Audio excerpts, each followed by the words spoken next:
Welcome, everybody. This is Ron Seaver, the president of the National Sports Forum. Welcome you to our monthly NSF webinar, all part of the webinar series. This month we have a really special topic, something that is near and dear, one of my favorite topics personally, and it separates, as they say, the wheat from the chaff. And this is tips to growing your company's bottom line beyond ticket sales. I think I speak for all of us that are in the industry and knowing that, pretty much, the days of being able to just simply sell tickets during the season and then, being able to step back during the off season, that's pretty much gone away. I think one of the things that we've experienced over time is that there is no off season. We're constantly going from the time we start, and the demand is always there for us to continue to find new and innovative streams of revenue, some new ways to bring money. A little bit sometimes, I think you feel like a magician. You're creating something out of nothing, and we have three great magicians with us on the call this month. And I don't know about you. I don't know if you're like me, but I'm one of those guys that just absolutely, a highlight for me is when I hear something, I read something, especially when I'm at the forum and I'm sitting there in the room and I'm listening to somebody present, and you go, my God, that's a great idea. Wow, that's an awesome idea. And, the kind where you, give yourself a mental slap on the head and you go, God, I wish I thought of that idea. Well, you're going to hear a lot of that today. Because we've got three great panelists where we're talking about, just ways to generate revenue beyond simply the ticket sales. And so we're going to talk about a variety of different strategies, obviously from the team side, but we've also got a longtime friend of mine that we're going to put in the middle here, where he's going to talk about how he's using something, really very mainstream today, but doing it so extraordinarily well, and how that's generating new streams of revenue for their clients. So I think you're going to have a lot of fun here as we explore ways to tap into new audiences, new segments, generating, like I said, additional revenue, using our facilities maybe in ways that we weren't typically using them before. And, one of the best ways to start is somebody I had not met before, but I've had the good pleasure in the last probably 3 weeks. I had never seen LEVIS Stadium before, but I've now seen it twice. I've taken 2 tours in just the last 3 weeks, and I can't begin to tell you, if you haven't been out there in the Bay Area, absolutely unbelievable. And what they're doing with that facility, what they're doing to just really support their partners and their sponsors in helping them grow their business, give the fans just an incredible experience, not only at the game, but all throughout the year. So it's a real pleasure to introduce our first panelist. We have Chris Giles with us. Chris is the Vice President of Sales and Service for the San Francisco 49ers, and he joined the 49ers during 2012. He's a graduate of Fresno State. He got his MBA from Berkeley. In fact, I think I saw a little snippet where he's still teaching at Berkeley. He liked it so much that he's teaching sports marketing there during the NFL offseason, although I think Chris would probably be the first one to tell you that he doesn't personally ever have an offseason. But his job is to oversee the strategic planning, all the technology for the 49ers and LEVIS Stadium, the business intelligence, the retail and commerce. I can honestly tell you, somebody who's had an opportunity to go through the facility, just an incredible job that Chris is doing. So, with that said, Chris, welcome. We're delighted to have you with us, and, take us inside a little bit on growing your company's bottom line. Sure. Thank you very much, Ron. Appreciate the very kind words. I'll start with a little bit of background on LEVIS Stadium. When we first, opened the stadium, we really wanted to focus on 3 things. One of which was certainly the traditional revenue streams that were, necessary to get, the building paid for in today's day and age, especially in the state of California, the lack of public funds. It was certainly important to put together a sales plan that included, not only, a seat license campaign, but also a suite campaign and a sponsorship campaign. And that was really kind of the model that, really funded the project. And when we thought about how we were going to continue to grow our business, we really did want to focus on what we call the 355. So in our building, we're guaranteed to have, 10 NFL dates a year, but really it's building a business that really capitalizes on those other, the other 355 business days. So let's go to the next slide here quickly. And really what we did is we put together a business plan that included, a number of key components. One, which is, not innovative in any way. I think most buildings kind of put this in as a staple, which is certainly, building an organization to go out and secure major ticketed events for the building. The second is really, we built Levi's Stadium with, flexible spaces in mind. In other words, how can we utilize these spaces to hold private events going forward? And certainly there was a lot of, a big team that needed to be built around that as well. Given the rich history of the team, we wanted to make sure that we were commemorating that history and really celebrating it with spaces in the new stadium. So we've got a 49ers museum that we're very proud of, that we've really kind of sold in conjunction with a tour program as well. So you can come, any day where there's not a major event, and take a tour of the stadium.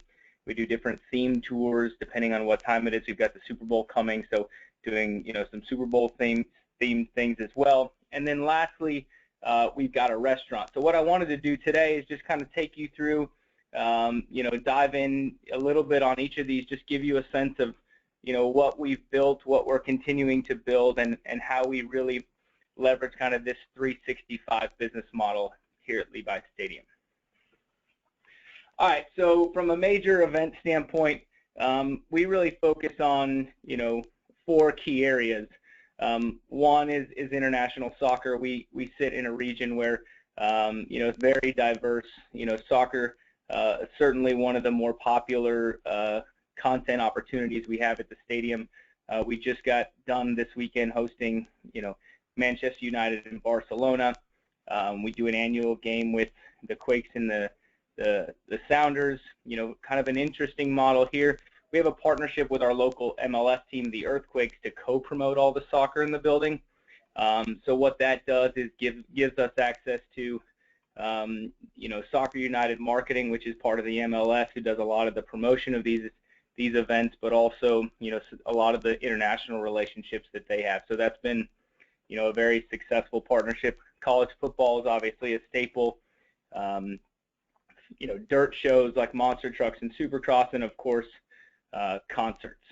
In addition, we're very active in the RFP marketplace to get what we call kind of special events that don't come around that often, namely the NHL Stadium Series that we hosted in February, WrestleMania, which was a tremendously successful event for us in March, and then obviously hosting the Super Bowl here coming up in 2016.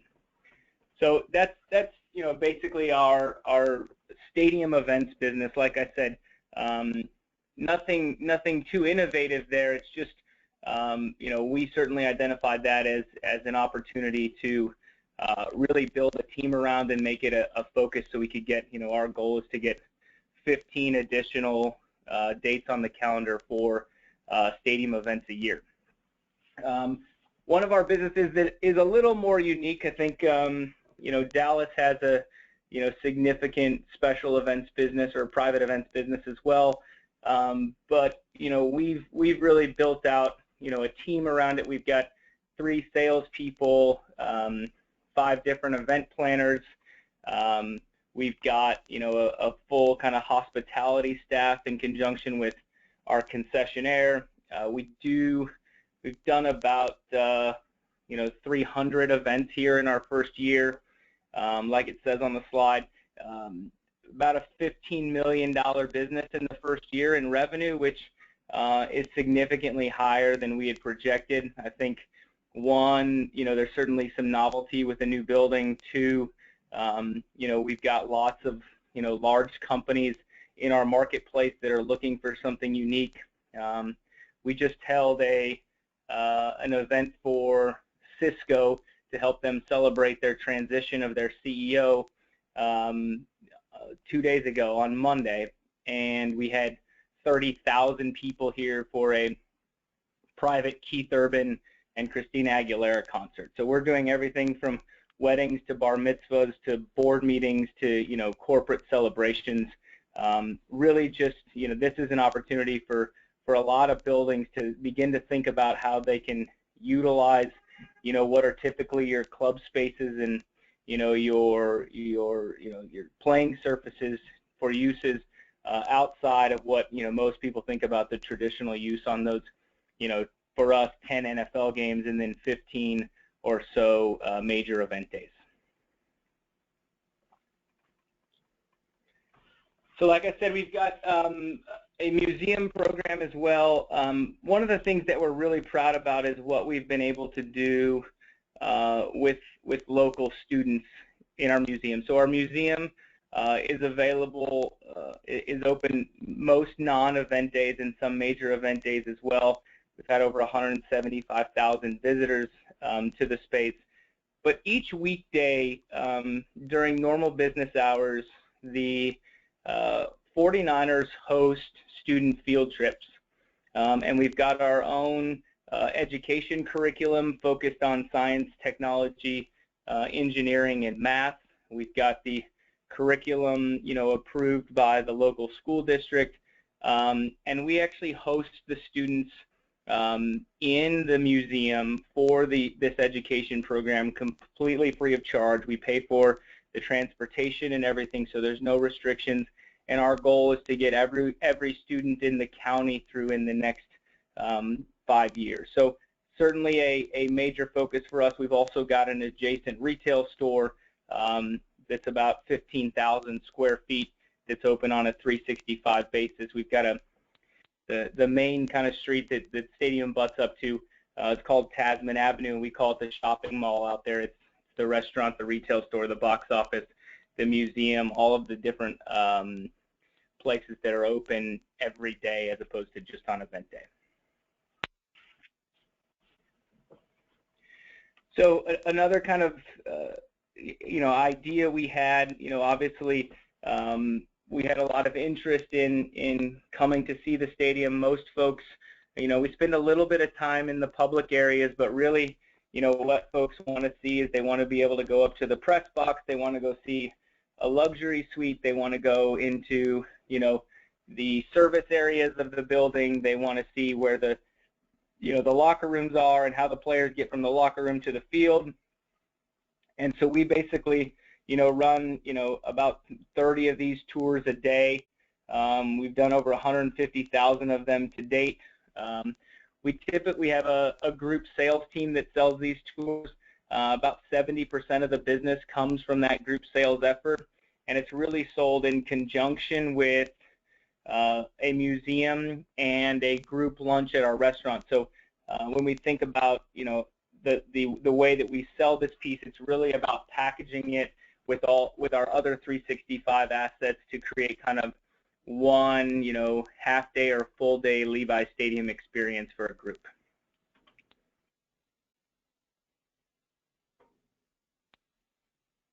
So lastly here we've got, our Michael Mina restaurant. So we partnered with James Beard award-winning chef Michael Mina to create, Michael Mina's Tailgate Bourbon Steak and Pub restaurant in our stadium. So it serves as, the home for 49ers away games. We throw massive parties on away games. We sell memberships for home games. So in conjunction with a season ticket, you get, you can have a membership to this pregame experience. It's all inclusive. It's, Chef Mina's actually there cooking for 49ers home games. You're talking about oysters on a half shell, king crab legs, that sort of fare. All inclusive, kind of leave your wallet in your pocket type of experience. You buy a 1-year, a 3-year membership in conjunction with your season tickets, and this can be kind of your pregame home. It also serves as a restaurant on a 365 basis. We do a lot of things, for example, when, Man U was in town last week, we had their legends out, and we do a lot of kind of private functions within the spaces as well as operating it as a restaurant. In addition to kind of what I would call our stadium businesses, we, the 49ers, we're always thinking about how we can kind of utilize our brand to build new businesses. So we've recently founded a company called Venue Next, where we took all of the stadium technology that we developed and spun it off into a new company. We're always looking at things like, can we open 49ers golf courses? Can we open 49ers gyms? You know, what can we do with the 49ers brand? So I have a small team of about 4 folks, and that's really their only job, is to help us come up with new and innovative ways to build new businesses around both the 49ers brand and Levi's Stadium. Well, I tell you what, you were reading my mind there, Chris, because that was a question I was going to ask you. What's next? As you look at where you're going from here, what are some of the things you're kicking around? So you answered that, but a question I wanted to ask you is that how are you letting the market know the different capabilities, the different events, the different opportunities that are going on at Levi's Stadium? How do I find out about that? Is there any video out there? How's the story being promoted?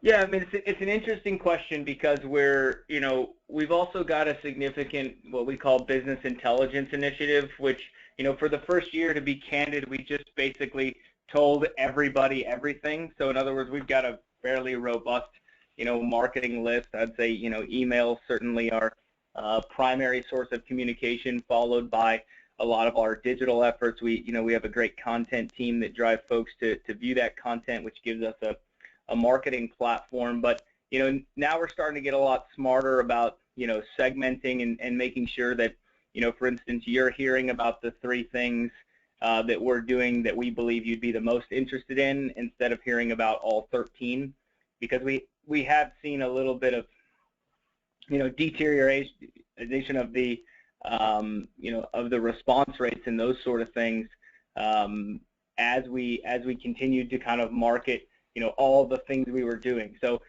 that's actually kind of a big initiative for us going forward, is really getting a little smarter about who we're communicating what to, so that we're not just constantly beating folks over the head. Sure. The other thing that I'd say too is we're now starting to dabble into the owned events business. So anyone that has a stadium knows that the event owner ends up taking the lion's share of the economics out of any event, and the venue kind of sits at the bottom of the food chain.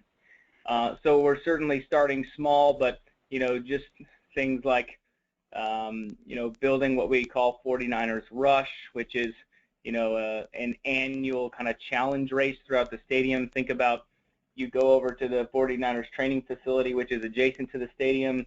You push sleds, you jump boxes, you do a lot of the things that the team does. Yeah. You go and you climb stairs in the stadium. You do push-ups. You tackle. You go through the tires. All of those sort of things. And that's really an event that we've created and grown. We're going to do our second one in September this year. But that's really kind of a high priority for us too, is continuing to think about, are there different events we can have in the stadium where we actually own the event as opposed to partner with a promoter or event owner? Well, I think it's great. It's interesting. Years ago, I was so impressed. One of those, mental head-slapping things was seeing how the Texas Rangers, are a really innovative organization, and they had turned their ballpark after the season was over into a haunted mansion, a haunted stadium, if you would, for Halloween, and just had a lot of fun with that. I'm not sure if they're still doing that, but I just remember thinking that was just a great idea of taking the existing space, looking at the calendar, and having fun with it. Down here in San Diego last year, the Padres turned like the Christmas season into like holidays at Petco, and had all kinds of, used their entire facility and had great success. I went down there one night. The place was packed. But just, taking advantage of different things going on when their facilities might otherwise be dark. So, a lot of great ideas, a lot of great opportunities out there. And certainly, Chris, I thank you very much for sharing that with us. Certainly, if you guys have questions at the end. Mac, was there a question? We had one question that came in for Chris here. Kind of, as you've talked about, a lot of the outside other events you do besides games using the stadium, how would you rate the importance of the value of corporate branding around Levi's Stadium, for example, signage within the stadium? So is the question, what impact does the number of events have on the value of the branding, or challenges created with event brands versus the signage that we have sold? Like how is just basically a rating of the importance of the value, if that increases with all the added events, or if that's something that the sponsors are interested in, and can you do the kind of add that to their packages and things like that?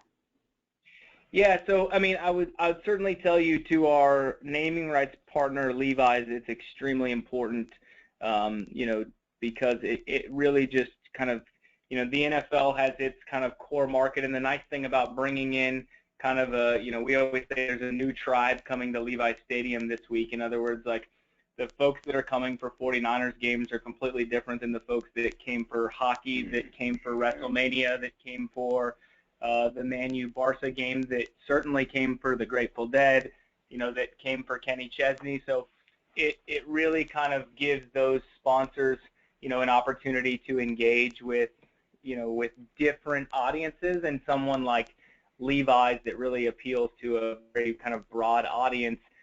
They love it. I think it's certainly not without its challenges, as all of these different, you know, especially the touring acts tour with brands, and you know, we're constantly having conversations with our partners about, you know, what, you know, Guinness is going to do, you know, for the Champions Cup that may impact what Bud Light is trying to accomplish, who's our, you know, Budweiser, who's our partner. So it doesn't come without its challenges, but certainly our value, I mean, our sponsors, you know, certainly at the highest level, you know, see the value in it, and Levi's almost requires it in our contract for us to bring in a certain number of events because it's so important to them. I think that's great, and I thank you so much. And folks that are listening in, if you have questions at the end, if we're fortunate enough to have Chris still with us, feel free to jot your questions down. Mackenzie will gather them together, and if we have some time at the end, we'd love to run through some questions. And just switching gears a little bit from what Chris was talking about, our next guest here is a longtime friend of mine, John DeBello. And you know, John is one where Chris is focusing on one facility and one enterprise, if you would. John has to wear multiple hats because he's an agency that handles a number of different clients. A longtime producer, writer, and director of a wide range of sports video. He's a master storyteller and has been telling stories on behalf of such clients as AAA, Buick, Callaway, John Deere, DirecTV. I'm just going to embarrass him. Lamborghini, I know, is one of yours. United Airlines, Nissan, Motorola. The Mountain West Conference, I know, has been a longtime client of Loma's. We're proud to work with Loma Media as well here at the National Sports Forum. They do a terrific job for us in helping us to tell our story, using video to go beyond just nationally the conference itself and what we're doing on beyond the other things that we do. And John is the gentleman who started this many years ago. Just to give you some idea, award-winning director for DirecTV Sports. He's produced the longest-running series in DirecTV history, certainly more than 20 sports-themed broadcast campaigns. But he knows how to tell a great story. So I wanted to ask, John, when you're working with your clients, so let me get you started thinking outside of the box on things like this. You know, when you work with your clients, you know, within the sports realm, what's Loma found to be the top two or three best strategies that you guys use for increasing revenue through digital content? Well, thanks, Ron. I appreciate the introduction. Everybody's a little bit different, but there's certain consistency. Number one is people use video because they want to engage their audience and they want to reach their sponsors. And at the end of the day, just like with Chris, the bottom line is they're trying to drive revenue. So if they can use stories to engage people emotionally and then get results from that, where the brand is built or decisions are made to buy more tickets or to sponsor more product, that's the key focus. And the second part of that is every organization has to decide internally how comfortable they are with a creative approach that may be a little bit out of the box, or if they're an established brand, where they want to put the parameters in terms of what they can do. So that's where the storytelling comes in terms of how they sell themselves to their public.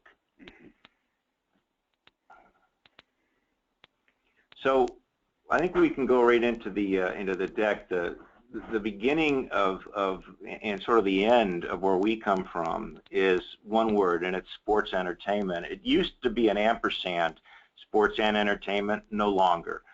It's one word, and whether you call it sports entertainment or entertainment sports, it's something that is on our minds all of the time, both as teams, franchises, and as producers, and certainly the public. So go on to the next slide. Magic number to win a pennant, to win a Super Bowl, it's 24/7, 365. Ron, you talked about that. There's no off season anymore. I'm guessing everybody on this call works about 25 hours a day. That's the expectation of the public. They don't follow a team for 3 months. They follow that team year-round. So the idea is to maintain consistent and compelling engagement. So why video? There's a lot of ways to interact with an audience. If you look at the photos here, some of the stuff that we do, if you look clockwise from top left, you got a Hall of Famer having fun. You've got a NASCAR racing team doing something a little out of the box. You see the colors of different sports. You see action on the court. You see sex appeal in terms of how products are presented. And last but certainly not least is the brand power of an individual or a franchise brand. And all of those are valid to reach more customers more cost effectively, and bottom line with more emotional impact, because that ultimately sells tickets and product. So here's sort of the key from our perspective. First of all, in terms of customer engagement, tickets will bring customers to your product. And as Chris was talking about, he's got a heck of a product to sell. Both a powerful franchise and brand name and a fantastic facility. Those tickets get you there. What our job is to use video to bring your product to the customer, because there's only X amount of games that take place at a venue, but you can touch those people year-round. And that is a circular kind of interaction that never stops chronologically or in the emotional power that you can bring with video. So beyond customer engagement is sponsor activation, and that is huge for any team or franchise. As we say, it's not just a sign in left field anymore. In the old days, it's, hey, we got a sign, it's X amount big, we play X number of games, you're going to get that many people to look at it, it's $5,000, send me a check and I'll call you next year. Doesn't work that way anymore. Sponsors are looking for activation, which means they have to put some sort of ROI around that number. The idea is that to help engage them and to bring them back and to elevate their relationship, video is your wild card. It has home run potential. And what that means is if you're producing interesting storytelling content that's grabbing your audience, any one of those has the chance to sort of bust through. And you get many plate appearances to hit a home run, because the cost of entry into video is remarkably low now. So if the content is produced right, you have multiple opportunities to engage your audience and have that shot to hit it out of the ballpark. It extends and enhances the sponsor ROI, certainly their perception of ROI, because you have many more impressions, and a lot of those impressions can be targeted. And just as Chris mentioned, he may have 13 things to sell, but he knows that any particular individual is only going to react to 2 or 3.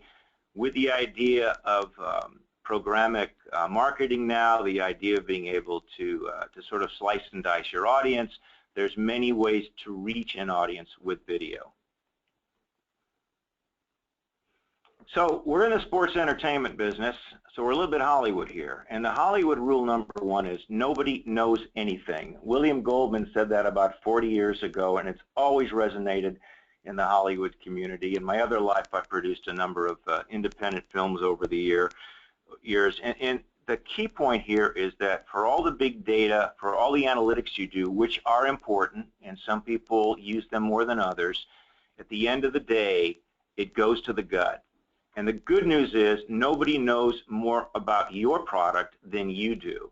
So the same things that win games on the field win audience mind share. Be intuitive, be aggressive, and take chances. And if you do that, you have a chance to connect emotionally, which ultimately results in dollars. So to that point, first thing you have to do, you got to paint the target to hit the target. You have to identify what you're trying to achieve. And the two key questions are, who is my audience and what is my intended outcome? And you're asking those questions for two reasons. The first is it's going to help drive success. That's obvious. But the second is, should you not succeed for any given reason, if you've set parameters in terms of what you're trying to accomplish out of the gate, you have a better idea of what adjustments you need to make next time to be more effective. So ultimately, by asking these questions, you're going to be better at what you do. What is the game plan for success? There's basically three phases. There's the idea, the execution, and ultimately the distribution in terms of reaching your audience. Lose any one of those three, you've got nothing. You get all three, you got a good shot. Starts with the idea. And here's some of the things that we always talk to our clients about in terms of how they should look at the creative in an overarching fashion. Number one is keep it real. Organic is a magic word these days. Audiences are sophisticated. They are bombarded with content. They're understanding more all the time in terms of what really is relevant to them and what isn't. The idea that they're seeing something that they feel is authentic is huge. Second part is you want to differentiate from the competition. Whether it's another team, whatever it is, you've got to go ahead and find a way to be different. You want to surprise people. Again, cut through the clutter. What is a little bit different? And lastly, every network executive does it. Every studio executive does it. Steal with pride. It's not literally stealing ideas. It's looking at what resonates in the marketplace and how you're able to take that ethos and feel and make it work specifically for your product. Execution. We call the 2-minute warning, which basically means no video is longer than 2 minutes. You see in parentheses, 2 minutes is really now 90 seconds. It really means shorter is better in terms of audience, attention span, and reaction. There's been studies done that have shown since the 1940s, every minute of a motion picture has more cuts in it. In other words, our attention span continues to be shorter decade by decade. We've got to reach people quickly, and we've got to reach them effectively. How do we do that? One of our key mantras is don't turn great athletes into bad actors. Don't overthink scripting. Go with concepts and ideas that allow you to work fast, to engage your talent, but also ultimately have fun, both in terms of what you're producing and how it's produced, because that's what the audience wants to see. To distribute the product, there's a couple of key words. Number one, you have multiple platforms now that you didn't have 5 or 10 years ago. You're familiar with all of those. Many of you use them. Links is key in terms of the brand power of whatever talent you're working with, in terms of your sponsor partners, in terms of your league. That amplifies your message across multiple platforms, gets more eyeballs. And ultimately, one of the filters is keep it evergreen. Whatever your concept is, anticipate success and say, how can we follow up on that in this direction? Is this an evergreen idea? And the other half of that is your content can be repurposed, reinvented, used again to be cost effective as you move forward. So, end of the day, for a slam dunk, remember, nobody makes a viral video, but you can have a video go viral.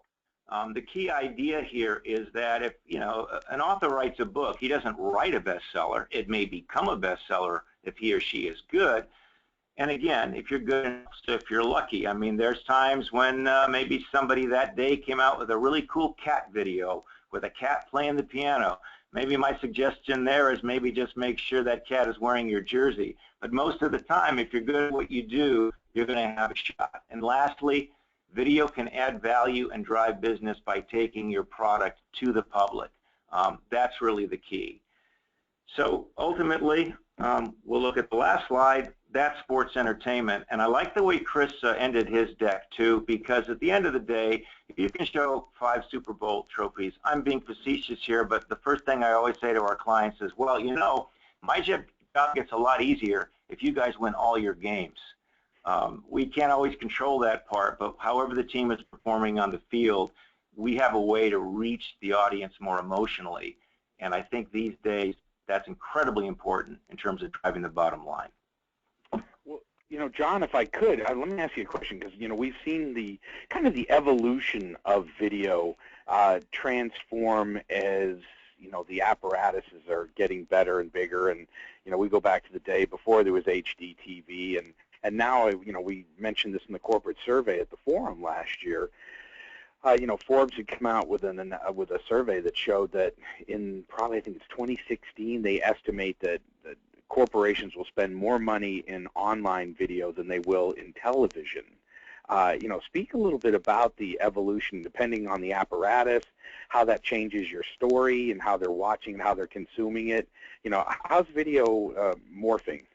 Well, it's a really good point, Ron. And I always say to people, 20 years ago, video was considered exotic.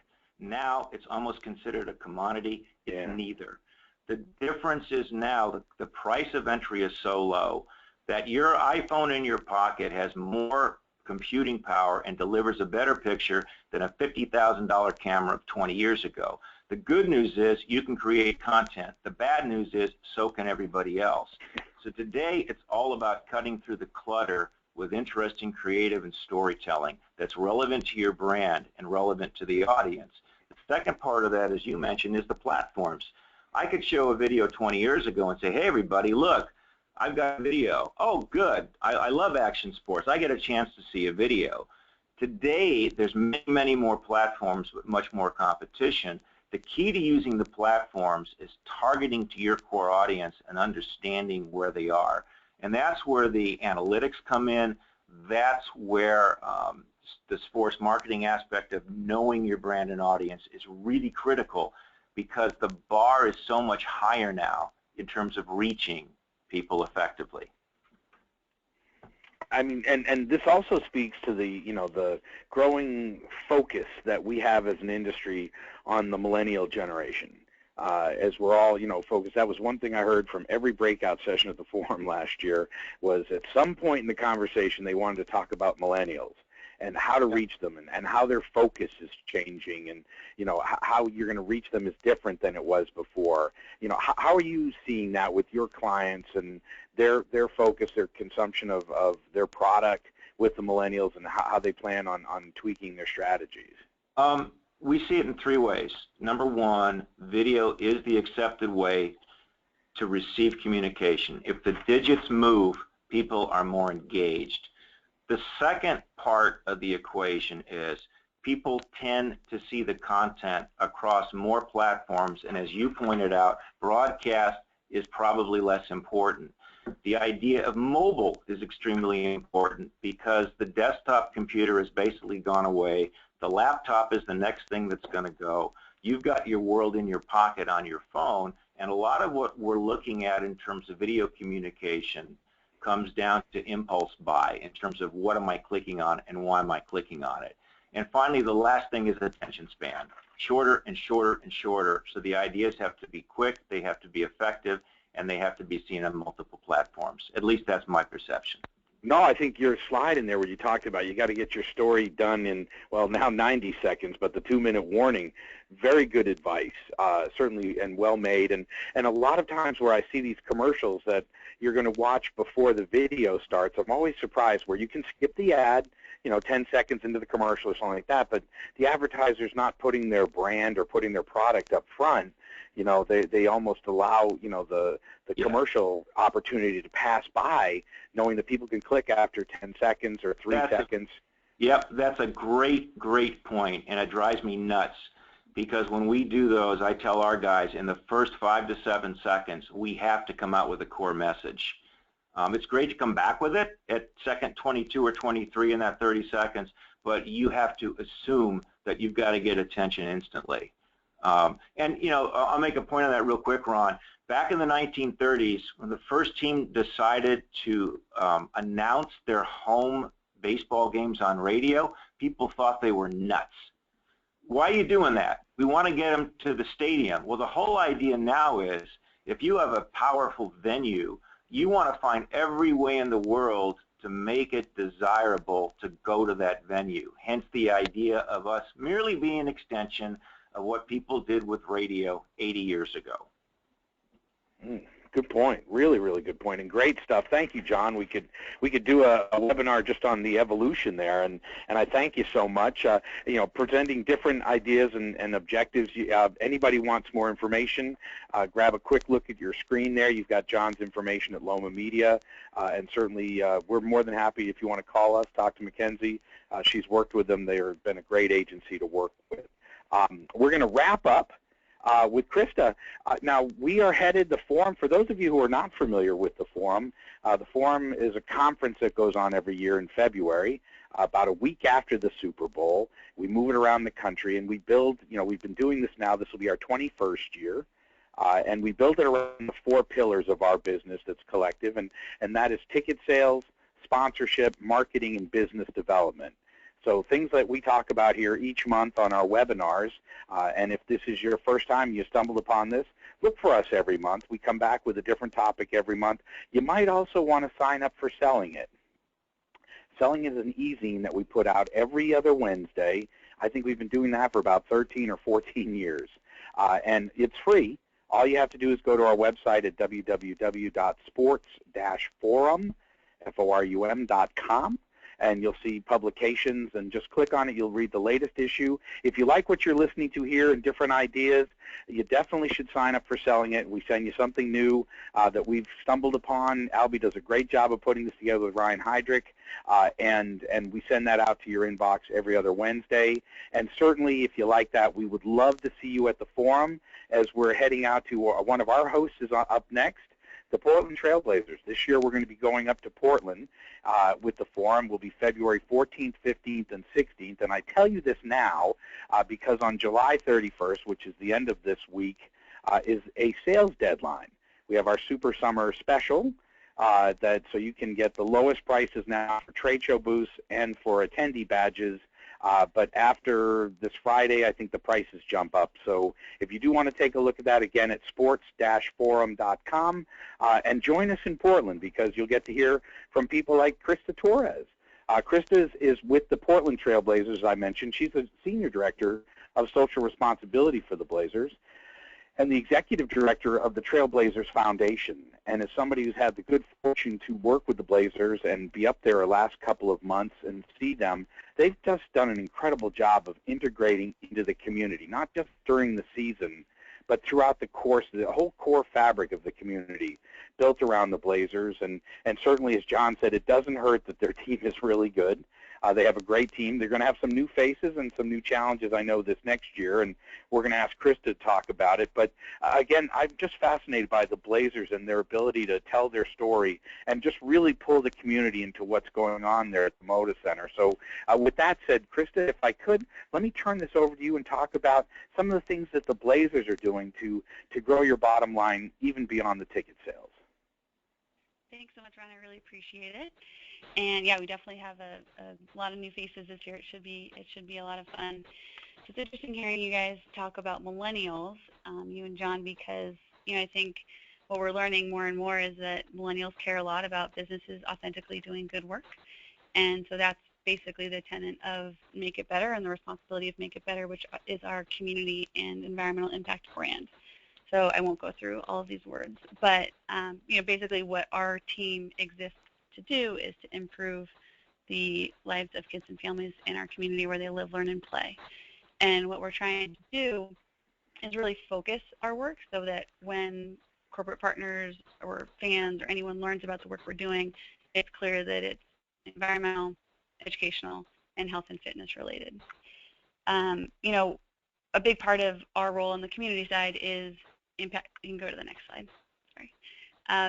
Big part of our job in the community is impacting the community, and then another big part of our job is to build our brand and create lasting connections between our company and our players and fans. So if you look at our team, sort of just a little bit of context, we basically work to raise money through for the foundation and for the bottom line. We impact the community, and we share stories. So impacting the community is the bulk of our work, but it definitely connects to raising money both in the short and long term for the company. So I thought what I would do, since everything we're talking about is about adding bottom line value to the company, I just wanted to talk through a couple of our corporate partnership initiatives that obviously brings in significant revenue for our corporate partnership team and for the bottom line of the company, but in different ways also brings in revenue for our foundation and or for the community directly. So I just wanted to go through a few examples. There's a lot more information and photos and videos and all of that on our website, which is trailblazers.com/makeitbetter. But I just wanted to give a sense of how this works and how we're trying to add value to corporate partners through meaningful impact in the community. And like John said, I think the real key to the work that we do is being authentic. So if we're not authentic in the work that we're doing, it's not sellable. We wouldn't even want to sell it, and it's not meaningful for the community. So luckily, we have a corporate partnerships team who values the work that we do, and when they're selling a community program, they're looking at six-figure and higher deals to make sure that it holds up the integrity of the work that we do, which is amazing. So 50/50 is the first example. Our partner on 50/50 is Safeway and the Safeway Foundation. So the way that works with the corporate partnership team is they have a big deal with Safeway, and a portion of that deal, we actually get $70,000 directly to the foundation to support our work on the foundation side, and then 50/50, I'm sure most of you, or many of you have heard of it or have it, sell tickets in the arena at games. The winner gets half, the winner gets half, and then the nonprofits get half of the money raised. So on top of all that, the Safeway Foundation is matching additional dollars coming to the nonprofits, which is huge. And then our corporate partnership team is getting a significant partner on the marketing side and providing assets for helping share and tell that story. So we're raising money from Safeway, from fans, and from the nonprofits who come and volunteer to sell the tickets. And this year that brought about $300,000 to various nonprofits through our foundation. Our scholarship, so this is a different setup, but a scholarship is in partnership with Wells Fargo, and the goal there is to give money to high school seniors who are pursuing college and who are exemplary leaders for their work in the community, and that is in partnership with Wells Fargo. So we get dollars from Wells Fargo. Obviously, it's a much bigger partnership, and there's marketing assets and hospitality and other pieces to the corporate partnership with them, but they also give money directly through the foundation. We actually had a player last season, Wesley Matthews, who gave money directly through our foundation, and then as part of the Wells Fargo deal, the Trailblazers gave money to the foundation as well. And then our committee meets and decides on the, of the 600 kids that apply for the scholarship, which 6 of them get $5,000 to help them go to college. So again, just a different structure where the corporate partner and dollars from the fulfillment budget of the corporate partner and a player are contributing to our foundation, but also a corporate partner to the bottom of the program. Teacher trees, same type of idea, but in this case, Daimler has a very large partnership with us. A big part of the reason they wanted to come on board was to help promote their sustainability efforts and to do something that engaged their employees around sustainability.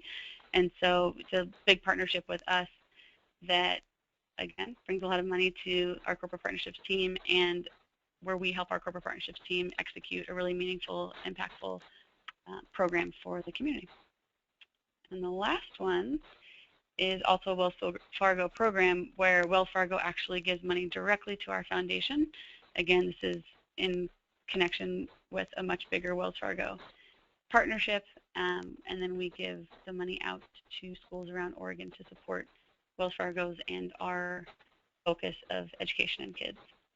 So those are just some general, some programs that connect to our corporate partnership team that bring in significant dollars. I don't have the exact amount, but I'm actually working on getting that. One of the ways we do this effectively with our corporate partnerships team is that we create an asset list for them and then work with their teams and their salespeople to look at what opportunities we have on the community side that are sellable assets for their team. And they look at existing and prospective clients to sell the opportunities and create value for the company. So, Krista, if I could ask a question, I'm sorry, I don't mean to interrupt what your flow here. How large is your department? How many people are dedicated to working on these programs within the Blazers organization? So there are 4 full-time people in my department and 1 person who is dedicated to corporate partnership type of work. The others are in youth basketball and our in-kind giving and our alumni and ambassador program. And but yeah, 1 person is dedicated to helping with these. Do you work in tandem then with the corporate sponsorship folks so that, I mean, is it pretty much, you know, do you look for a community program in all of your major sponsorship packages? How closely do you dovetail with what they're doing? Definitely. We work really closely with them. We meet with them frequently and, you know, always try to provide opportunities for them that are meaningful and that align with the work that we do, so it makes their job easier because we're either doing it or we know how to do it, and it's an opportunity for them. But we pretty much, if we have a significant partner, you know, you mentioned MODA, our biggest partner, they have a huge community activation and program with us. Any large partners are given the opportunity to connect with us through our foundation or through a specific program. And I'm actually one of my biggest, I'm in our corporate partnership team's business plan this year because their goal is to really grow their connection to the community for more of their partners. No, that's awesome. And I guess the question that I also have, how do you, if I'm a fan, I'm in the Portland area, the greater Portland market, how do I hear about this? How do you communicate on an ongoing basis? Video, is there digital, is there newsletters? How do I hear about the great things that you guys are teaming up with these corporate sponsors to do? So, you know, when it comes to the corporate partnership side of our work, our partners buy assets from us to promote it. So you'll hear on broadcast and radio and game, social, you know, video, any way you can imagine. But the other work that we do that doesn't have a corporate partner connected to it, it's pretty limited to our Make It Better Twitter account or Make It Better Instagram account, the assets that we can find. So the other side of it is that we've really been building these programs and building our platform for the last year and a half, and have purposely not really been talking a lot about it because we want to make sure we're doing the work and know that it's working and know that it matters before we start talking about doing it. So we're sort of trying to walk that line where we can provide value to sponsors, but also make sure that we're being thoughtful about how we're doing it. Well, I have a question for you, and I'm going to also ask it to John and to Chris, and that is, you know, player engagement, player involvement in what you do. How core is that? How key is that to your program? Is there a player face to these different programs? Do you just make it corporate? How do you get your players involved? It's a great question. It's usually what people want to know. So we have some programs that have players directly connected to them, and like I mentioned with the scholarship, Wesley Matthews actually gave his own money to help support the program, and then others that don't, but in general, corporate partners want to either have a player appearance or a player likeness connected with our program. So, you know, we definitely make that work, and it's always effective. The players draw a lot of attention and visibility for the cause and for the corporate partner. It does add an element of complication working with the players and the agents and the timing and all that, but in the end, I mean, we're really lucky to have an amazing group of players who pretty much never say no if we ask them to do something, and who have worked really well and been great representatives for our brand, for the work in the community that we do. No, and I think it also, you know, puts a lot of onus on you and your staff to find those players that might have a particular affinity for a given program. You know, whether it impacted their life or them personally or somebody that they know, but finding out, knowing your players so they can speak more from the heart. John had a great slide. He said, don't turn your great players into bad actors, and I thought that was great. So oftentimes, if you can match the player up with something that they feel very passionate about, that's really going to resonate in your message. Yeah, we always do that. So Robin Lopez was in our reading program because, you know, his mom's a teacher and he really valued literacy and education. Damien's on our Respect program because of an important experience he had as a high schooler, and he really values that message. So yeah, 100%, we're always looking at what matters to the player and what they can connect with. And Chris, I'm going to ask you the question. I know with doing things outside of the game itself, other involvement programs and things that other fans can engage with, how much latitude do you have to work with the players? Is that something that you encourage them to get involved in? You know, where's the line drawn on that? Yeah, I mean, certainly around the museum and specifically the education program, they're very involved. I mean, we've got, you know, the lessons and the way that we teach, you know, physics, for example, is about, you know, how a football flies and those sort of things. And we'll typically, you know, have Cap or someone come in and do kind of a demonstration and those sort of things for the ones that they can't come in for. They were heavily involved in the production of, you know, videos and other materials to support those lessons. From a ancillary business perspective, I would say significantly less involved. There's obviously some CBA things and those sort of things, and we have to deal with, you know, things that are revenue generating in nature. But certainly on more of the philanthropic side of things, you know, very involved. I think we're one of the few NFL teams that has 100% participation from our 53-man roster each year on, you know, foundation and other philanthropic activities. Now, what about the players that have their own sponsors and their own clients? Are they free to be able to come to you and maybe try to encourage to, you know, hey, we can help you with your sponsorship family players, you know, bring them to us and we can build some things together. Is there something there? Yeah, I would say it would be atypical for a player to initiate that, but certainly from our sponsorship sales perspective, looking at endorsers of our key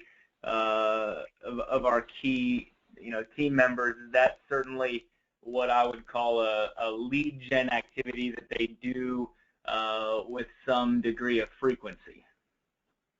And John, I'm going to bring you in on this and ask the question because I know that Loma does a lot of work in the college market, where I know there's NCAA rules and ramifications about involving the talent, if you would, you know, but you handle a myriad of different clients. How does the players play into it? As you said in your slide, don't turn your great players into bad actors. How do you help smooth that out? How do you make those messages come across comfortably as opposed to uncomfortably? Well, I think the key in terms of that is to come up with, as you said, an affinity between whoever the talent is and whatever the subject is, so they first feel comfortable and they don't feel that they're sort of playing out of position. The second thing is to just look at the creative in such a way that you can allow your talent to ad-lib to some extent or require them to do things that come natural.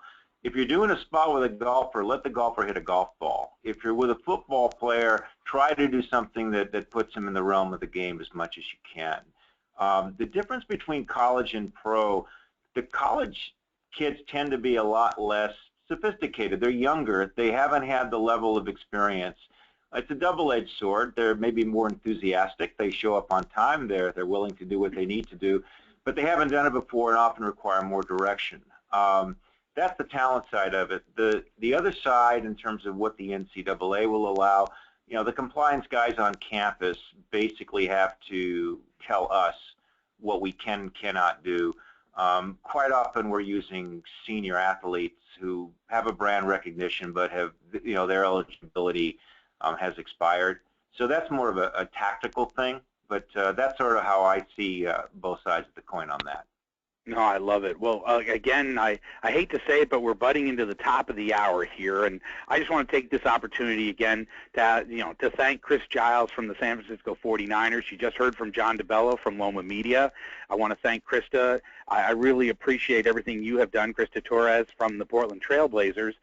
We're looking forward to being up to Portland this year as we get to showcase the forum for 2016 in Portland, February 14th through the 16th.